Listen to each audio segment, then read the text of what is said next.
आंबेगाव तालुक्यातील गावडेवाडी येथील आगीच्या दुर्घटनेत खंडागळे कुटुंबियांचं मोठं नुकसान झालंय।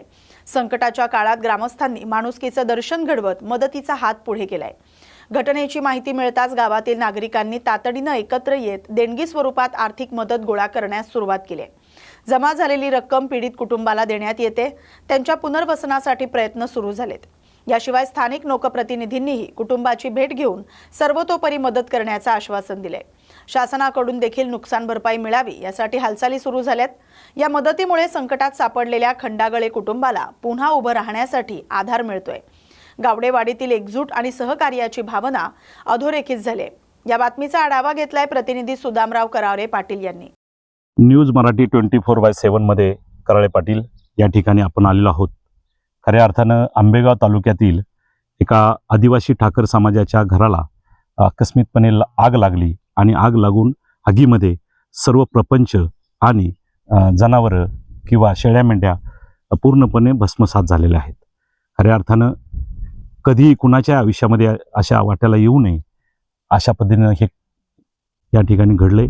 निश्चित हृदयद्रावक ही परिस्थिती निर्माण झाली। पोटच्या मुलांसारखं ज्यांनी आयुष्यभर किंवा लहानाचं मोठं करत असताना प्राण्यांना जीव लावला, मुख्य प्राण्यांना या ठिकाणी जीवापाड जपलं, तेच मुख्य प्राणी त्यांच्या डोळ्यासमोर होरपळत होते पण काही करू शकत नव्हते। अशी भयानक परिस्थिती या ठिकाणी आंबेगावमध्ये निर्माण झाली।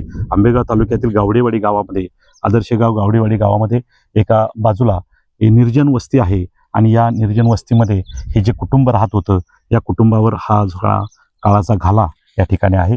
निश्चित जीवितहानी प्राण्यांची झालेली आहे। तब्बल आपण पाहू शकतो या ठिकाणी हे जे प्राणी बांधलेले होते आणि या बांधलेल्या अवस्थेमध्ये आग लागल्यानंतर पूर्णपणे त्या ठिकाणी ते भस्मसात झाले।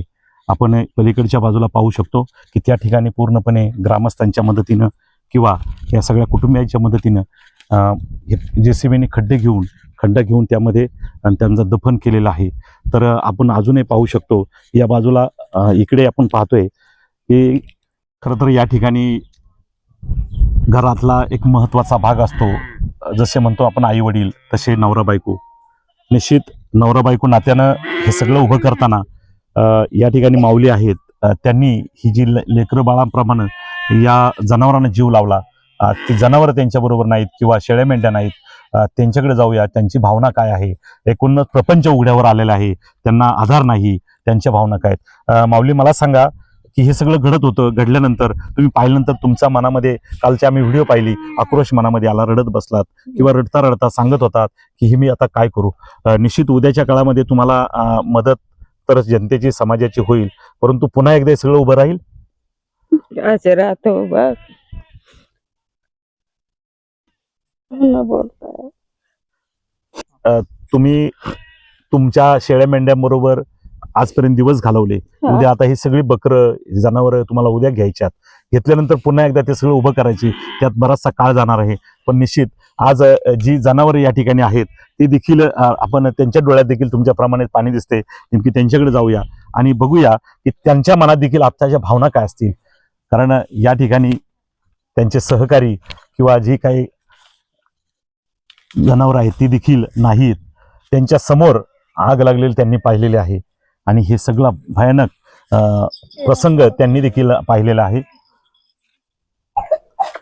एकूणच या सगळ्या घटनेकडे जर पाहिलं तर निश्चित होत्याचं नव्हतं झालेलं आपण पाहिलेलं आहे। आंबेगाव तालुक्यामध्ये ही जी जरी घटना घडली असेल तर शेजारच्याच बाजूला आपला खेड तालुका लागून आहे आणि ही जो ठाकर समाज आहे हा खेड आणि आंबेगावच्या शिवेवर राहणारा आहे। त्यामुळं शेजारच्याच गावातील आपल्या खेड तालुक्यातील जळुके गावातील ग्रामस्थ मंडळी आहेत, सरपंच आहेत, ग्रामपंचायत सदस्य आहेत आणि एकूणच कार्यकर्ते देखील आहेत। काल देखील आले, आज देखील आलेले आहेत। त्यांच्याकडे आपण जाऊया, त्यांच्या भावना काय आहेत ते जाणून घेऊया। मला सांगा, हे कालचा जो प्रकार घडला निश्चित हा आयुष्यात कोणाच्या येऊ नये असा घडला। तुम्ही याकडे कसं पाहता आणि कशा पद्धतीने मदत केलेली आहे? मूळ आमच्या जळुके गावाचे रहिवासी असलेले पण गेले 30-35 वर्षापासून उदरनिर्वाहाच्या निमित्ताने एक बागायती एरियात शेजारीच गावातील गावडेवाडी या ठिकाणी येऊन शेती करून मोलमजुरीची कामं करून 35 वर्ष काडी जमा करून चिमणी जसा खोपा विणायसाठी एक काडी आणून प्रपंच करती, त्या पद्धतीने ह्या कुटुंबाचा राहुलचं कुटुंब एका क्षणात या ठिकाणी नष्ट झालं, एका क्षणात त्यांचं होत्याचं नव्हतं झालं. आणि ह्या कुटुंबासाठी त्यांच्या दृष्टीनं 100% आभाळ फाटलेले. तुमच्या आमच्यासाठी ही शुल्लक बाब असेल, पण त्यांच्यासाठी 30-35 वर्षापासून काडी जमावलेलं, लहान मुलांप्रमाणे त्या कोकरांना बकरांना जीव लावलेलं आणि त्या प्रपंचाचं अगदी एक अर्ध्या तासात होत्याचं नव्हतं झालं. आता तुमच्या माझ्या दृष्टीने जरी आपण त्यांना थोडीफार मदत करत असलो तर त्यांच्यासाठी आभाळ फाटलेलं आहे. तरी यथाशक्ती आमच्या गावातील ग्रामस्थ असतील, गावडेवाडीचे ग्रामस्थ आता 30-35 वर्षापासून यांच्या सानिध्यात आहे. रात्री त्यांना कोणी जेवण आणून दिलं, पण त्यांना ते घरातील सदस्य गेल्यासारखं वातावरण असल्यामुळं त्यांना ते जेवण सुद्धा गोड लागलेलं नाही. मी राहुलची आता तुम्ही येण्याच्या आधी चर्चा केली, म्हणला गणेश भाऊ जेवण सुद्धा कालच्या धरून जात नाहीये. ठीक आहे, मदत येईल जाईल तो भाग वेगळा, पण कष्टाने कमावलेलं आणि मदतीने किती दिलं यात खूप फरक राहतो.